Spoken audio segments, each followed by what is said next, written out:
It is the Elite Eight Sport in Order. Welcome to your Thursday afternoon. Thank you for taking the time to join us today as we will have our final four contestant after today's battle. Let's take a look at who the contestants are today. And there they are, straight out of the West Coast via Phoenix, Arizona. Gerald Bourguet, our NBA editor, lead Suns writer for the Step Back. Gerald, welcome. Thanks for having me, Carm. It is our pleasure. Congratulations on being in the Elite Eight. And straight out of the East Coast, diehard New York Knick and also Kansas City Chief fan, our NFL insider, Matt Verderame. Hello, Matt. How are you? People hear that introduction and they think, oh, he jumped on the bandwagon. They have no idea what Steve Bono, the pain that cost. Listen, you right when you came out of the womb, it was you will be a Chiefs fan. Your family gave you no choice. Yeah, there's no doubt about it. And it's been the greatest thing that's ever happened to you outside of this job and perhaps being a dad and getting married and whatever else you want to tee up, Verderame. How's that? Sure. Thank you. I thought I summed it up pretty well. All right, here we go. Sport in order. 7 questions on the board. That's how we're doing it, tournament style. 30 seconds to answer each question, and then I will pick a winner for each question. The judge and the jury right here is yours truly. First 1 to 4 wins and will advance to the semifinals, which starts on Monday, as we'll have a great matchup with Ryan Phillips and Ashley Young in our first semifinal on Monday. But let's start today, guys. It's been an incredibly busy day as the NBA trade deadline has been spinning around left and right, and I have been incredibly entertained from a Chicago standpoint. But there's a lot that's actually been happening, not just with the Bulls and Orlando and the Celtics and whoever else. So, question, who had the best NBA trade deadline? Who is our biggest winner from today? Since you're the NBA guy, Gerald, we will start with you. Yeah, I think it's the Denver Nuggets, and it's not close. The Aaron Gordon trade, the JaVale McGee trades really gave them a solid top 8 rotation, which is what you want for the playoffs when those rotations shorten. They're going to miss Gary Harris's defense in the backcourt, but they got Aaron Gordon, who can defend some of these bigger wings like LeBron, Kawhi, Paul George, which is what they're going to need in a playoff matchup. I don't think any team in the top 4 that's ahead of them right now wants to see the Nuggets in a first-round matchup, and they kind of solidified their status as contenders in the West. Interesting. They definitely needed some defensive presence up front. Aaron Gordon, JaVale McGee. We shall see. Matt Verderame, which way are you going? So I agree with Gerald in terms of, for this year, I think it is Denver. Denver's a team that it's a win now type thing. Not that they can't win the next few years with guys like Jokic anchoring the team, but Denver got better in a conference where there's a lot of uncertainty right now. The Clippers have never won anything and the Lakers are hurt. But I think long-term, I actually thought Orlando, the Gordon trade I didn't like from their standpoint, but the other 2 trades, I thought they did well. They got a bunch of picks. They cleared a bunch of cap space. They have assets now. They have the room to maneuver. Look, ultimately, if the Magic are going to bring in key guys, it's probably going to be through the draft and through using assets to make big trades. So I thought they did really well for the long haul. That is a wandering, interesting answer by Verderame, and I like where you got to, because I do think that people are kind of sleeping on what the Magic just did. I think they did set themselves up. I'm a little skeptical, too, with Denver. I do like them being aggressive with what's going on in the Western Conference, particularly with AD and LeBron being hurt and it feeling wide open. I mean, and Denver hasn't had the season they wanted to this point. But Verderame, I'm going to put you on the board here. Orlando, it's not exciting right now. I know Magic fans are freaking out, but I do think that they actually set themselves up fairly well. And Aaron Gordon, I don't know, Gerald, I'm not wild about Aaron Gordon. So 1-0 Verderame. Let's talk about Draymond Green. This was a little bit earlier in the week, but I find it fascinating. So we had to bring it to Sport in Order today. And Green, of course, never lacked any confidence. And now he's letting the world know that, hey, let's talk defenders. Let's talk me. Draymond saying that Draymond is the greatest defender to ever play in the NBA. Settle down, Draymond. But here, let me do Draymond a favor, and I'm going to take centers out of this. There is no Bill Russell. There is no Akeem Olajuwon, David Robinson, whoever you want to name. Let's just put it on wing defenders, 6'8", basically, and below. Is Draymond right that he is actually the best wing defender in NBA history? Matt Verderame. No, he's one of them. But if you said to me, you have to have one wing in the NBA Finals to lock down somebody, give me Michael Cooper. Like Larry Bird used to have nightmares on how to deal with Michael Cooper. Talked about it extensively. Cooper might make the Hall of Fame literally based off the fact he was an unbelievable defensive player. He couldn't score a point. So I would take him all day. And then there's a guy by the name of Michael Jeffrey Jordan, who's pretty good. Pretty good. Made all NBA defensive team every single year for the most part. I like Draymond. Great defender. Will be in the Hall of Fame. But better than those guys, I think it's a stretch. Went old school Coop. The Koopa-Loop. Magic would throw them the alley. What do you got, Gerald? Yeah, I think the greatest wing defender of all time is Scottie Pippen or someone else. Draymond Green is the most impactful defender we've maybe ever seen in NBA history because of his versatility. That's what he brings to the table, being able to guard 1 through 5. It's not that he's this lockdown wing defender. It's that he revolutionized NBA defenses by playing that small ball 5 spot and being able to cover all these different positions on the floor above average. I don't think you think of him as a lockdown wing defender in that same way, but he did change the game, and that's why I have him as one of the greatest defenders ever. So it's really interesting that Draymond has given himself this love seemingly out of nowhere. And so now I'm debating between Michael Cooper and Scottie Pippen. I think I got to give the edge to Pip on that one. A little bigger, a little more versatile. So Gerald, you're on the board here. 1-1 Pip over Coop. Tough battle there, right there. And by the way, still... LeBron can defend everybody and their mother. Like you can make the argument that LeBron is the best defender of all time. And obviously you said 6, 8 and under, and he doesn't qualify, but just saying. No, he's in there. I wouldn't put him ahead of Pip or Mike. And the guy that wasn't mentioned today that I actually would pick is Dennis Rodman. The guy was absolutely and utterly ridiculous. And could guard point guards all the way up to centers. But all right, Gerald, you're on the board here. 1-1. We're going to the NHL and a little controversy with official Tim Peel, who was caught on a live mic saying he wanted to give the Nashville Predators a penalty early. Little live moment that Peel did not need, and he has now been fired for his comments. Now, was the NHL actually right, though, in getting rid of Peel, who might be doing something that a lot of officials do? Gerald, you are up. Did the NHL make the right call in getting rid of their official when he was outed by his own fault? There's a way of saying it. Absolutely. I mean, we know that makeup calls happen in any sport, but we can't have officials blatantly admitting that they're looking for things to blow a whistle on. Like, that just takes the integrity out of the game. And, like, I'm sorry, but the best games in any sport are when the officials are completely invisible or non-factors, forgettable. We come to watch the players play and determine the game. Hearing an official saying that he was looking to give a team a penalty early just goes against the integrity of everything we're watching and the reason why we watched. So they made the right call. It's an excellent point. I did not walk through these doors or turn on this television to watch you ref or watch you official.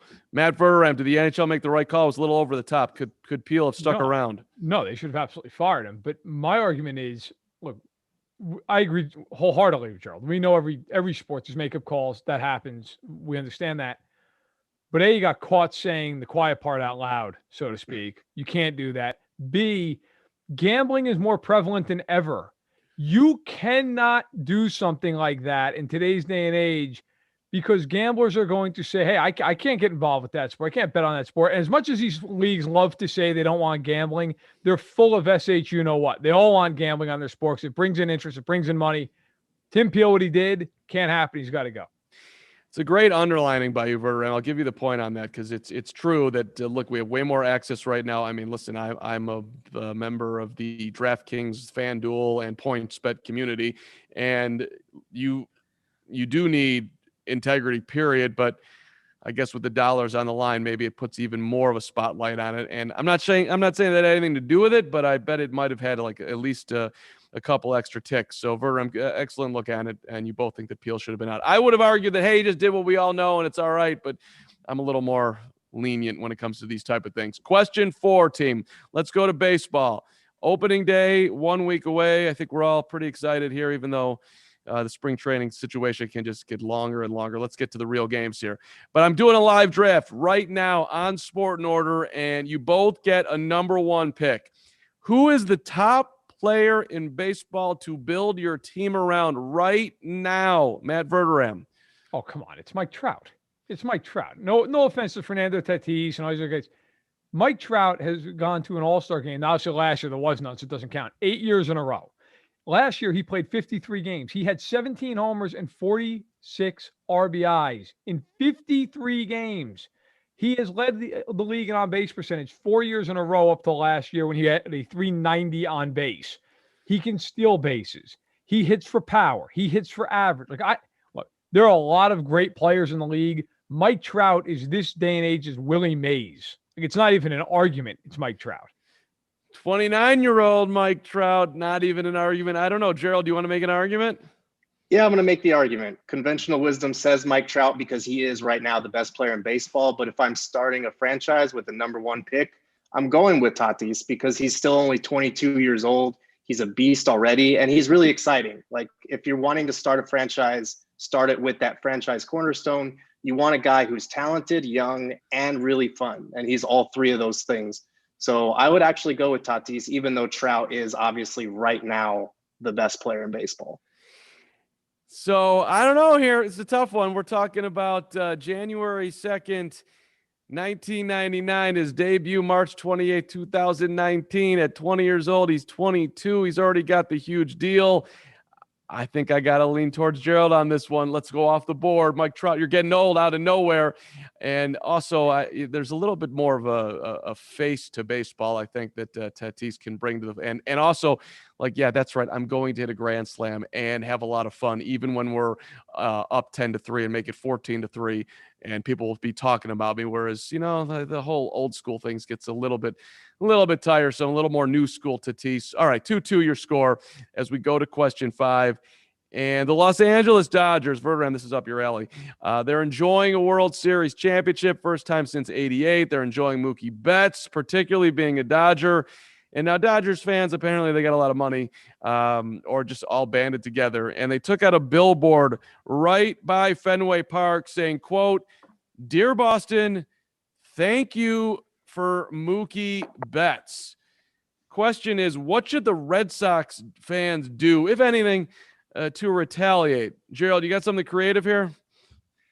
I would just take out a billboard with a picture of their 2018 World Series ring. "Dear LA, thank you for 2018." Because how quickly we forget that it was the Red Sox over the Dodgers in 2018, not that long ago. Obviously, the Red Sox have taken a lot of L's since then, but the Dodgers have taken 14 in the World Series and they only have 7 wins. So I feel like you just got to bring up the rings argument with them, and that's probably your best defense at this point in time. Hey, listen, head-to-head means more than just a random year. That's not a bad play. Verderame, you got any retaliation plans here that maybe Red Sox fans can do? I wouldn't even bother retaliating at the Dodgers fans. I would just raise money and buy out the billboard and just start taking shots at ownership for being cheap. That's what I would do. Like, you're the Boston Red Sox. Like, I'm an Oakland A's fan, okay? If the A's find 2 nickels, they've doubled the payroll. The Red Sox have more money than God. They have Nesson, Fenway's a moneymaker, everything else. And yet all of a sudden now they can't afford Andrew Benintendi or Mookie Betts. Like, it's such a joke. I would embarrass the hell out of ownership. That's what I would do. Get your team better. The hell with the Dodgers. Worry about getting over 500 again. So that's interesting. Like, either buying out the billboard, I think, or in your plan here, Verderame, like build another one on top of it saying they're right. Sure. And yeah, throw money at the owner's box at Fenway. So yeah, hey, listen, you're not pointing the finger, you're pointing the thumb, and we need more of that in life. So Verderame, on that call, I'm going to give you the point there. I like it because, look, it's not the Dodgers' problem, it's the Red Sox problem, and the Red Sox shouldn't have this problem. It's ridiculous. You're the Boston Red Sox. Verderame takes a 3-2 lead here as we go to Verderame's home base here, which is the NFL. And we do have a problem, significant problem the NFL has, as more and more accusations piling up against Deshaun Watson. We've got 16 civil lawsuits have now been filed. But to this point, the NFL has not done anything. So I'm wondering, if training camp started today, I guess Watson would seemingly be there. Question is, what should the NFL do while the Watson investigation is taking place here? Is it okay to sit back like they have? Verderame, you're up. Yeah, I would do nothing. I would do nothing as of right now because they're not compelled to do anything right now. Look, first of all, as egregious, or not egregious, but as harrowing as these civil suits are and the allegations are, the NFL knows it doesn't have to play a game until September, a preseason game until August, right? So if I'm the NFL, I'm letting all the facts play out. I'm not getting involved right now because I don't have to. Now, once we get to mid-July, if this is still going on, then the NFL is going to have to make a very serious decision. It's going to have a very strong investigation. But until then, I would sit back and wait, let all the facts come out and see how things go, and then make your decision over the course of the later summer. And the NFL has said they are, quote unquote, investigating. Gerald, do they need to do more? No, I think you just need to be ready to move swiftly once that investigation rules one way or the other. These are incredibly serious allegations, and you don't want to get this one wrong by not being ready to dole out punishment as is necessary, especially for a league that has botched these kinds of situations with sexual harassment allegations or domestic abuse allegations in the past. You really just want that type of clarity and to make sure that you get this one right. So they're right to sit on it for now, but once you get the facts, you got to be ready to move swiftly. See, neither of you said it, but I would personally put him on the suspended list until this clears. We're at 16 civil lawsuits here. I think it just sends a bad message to have him out there. But that's also true that, listen, nothing has happened to this point. I think, Gerald, I'm going to edge you on the pointer just because you're dealing on how they have messed it up in the past, and they need to have a very clear plan as to, if you're not going to do anything, you better be ready with exactly what you are going to do whenever sud news comes down. So very, very just woefully disappointing on 7 zillion levels right now, what's going on here, and just awful. 3-3 as we go to question 7. I love when it's all on the line too, so this is a little more fun. Let's do some college football and the NFL draft coming up. So barring something completely unforeseen, Trevor Lawrence is going to be that number 1 overall pick. He's going to be a Jacksonville Jaguar. But there is expected to be a run on quarterbacks after Lawrence is selected. So who will turn out to be the best from Zach Wilson and Justin Fields and Trey Lance, and we'll throw Mac Jones in there? Who will be the best of the rest? Gerald, you are up. Give me your quarterback breakdown, and we'll see if you are right about this in 5 years and see if you make the most sense right now. I'm going with Zach Wilson. He can maneuver in the pocket. He's mobile. He's completed a higher percentage of his passes and threw for more TDs than 2 of those 3 guys you named. And the third, Mac Jones, was playing with an all-superstar team. I think he completed 20 of his 27 passes that traveled like 30-plus yards through the air. So he has the deep ball down. And I'm pretty sure that percentage that he completed was the highest of any college football quarterback since 2012. So I'm going with all 4 of these guys have risks, but I'm going with Zach Wilson on this one. Zach Wilson. Matt, you going anywhere different? So I would say that Wilson is the highest ceiling, right? Like, I wouldn't argue that point. I think that's reality. However, I will, just for the sake of argument, I'll take Justin Fields, and here's why. I've talked to some scouts around the league. Everybody has at least a positive opinion of him, where some people feel like at BYU, Wilson played behind a great line, had a good running back, maybe a product of that. Look, last year, 8 games for Ohio State, 22 touchdowns, 6 picks, completed 70% of his throws, 2,100 yards. Fields is a guy, he can throw from the pocket. He can make all the plays, yet the legs are there as well. I think they have to be in today's NFL. Played against elite competition. I like Mr. Fields overall. I think he'll have a very good NFL career. It's a tough one as always here, and this one might have slightly leaned the way this last question went in the football man's corner here. So I am going. I think what I was most interested in what you said there, either of you said, was the fact that, look, it was a great situation for Wilson at BYU. And it wasn't exactly a bad situation for the Buckeyes, but they did have some really, really tough competition. And the fact that you do throw in the leg factor, which I think is absolutely huge. So, Verderame, I'm giving it to you, and you are advancing to the Final Four, buddy. I know you're thrilled. Look at you. Thank you. It's the honor of a lifetime. I'm trying to hold it all together. But, yeah, I see you're about to. It was a huge challenge from Gerald, and I'm just glad to have made it through and go to the Final Four. There's nothing better in March. Gerald, you know your stuff, and there's no doubt about it. And you brought it today as per always, and doing phenomenal work covering the NBA and on the podcast as well. Any thoughts bowing out right now? I know it's always very difficult. It is difficult. I'm disappointed, but I just hope that I lost to the champion. So take it home, Verderame. I'll do what I can. Who am I playing next? Who's on the docket? You know, that's an excellent question there, Verderame. I do not have it right in front of me, and my memory as a slightly older fellow is apparently waning. So, but we will let you know, and you're up a week from today. Next Thursday will be our other semifinal. So come ready to play. And yeah, bring your A game, because whoever it is, somehow they made it to the Final Four as well. Thank you so much for watching Sport and Order today. That is a wrap. Matt Verderame on to the Final Four. Everybody stay safe out there, and we will see you next week.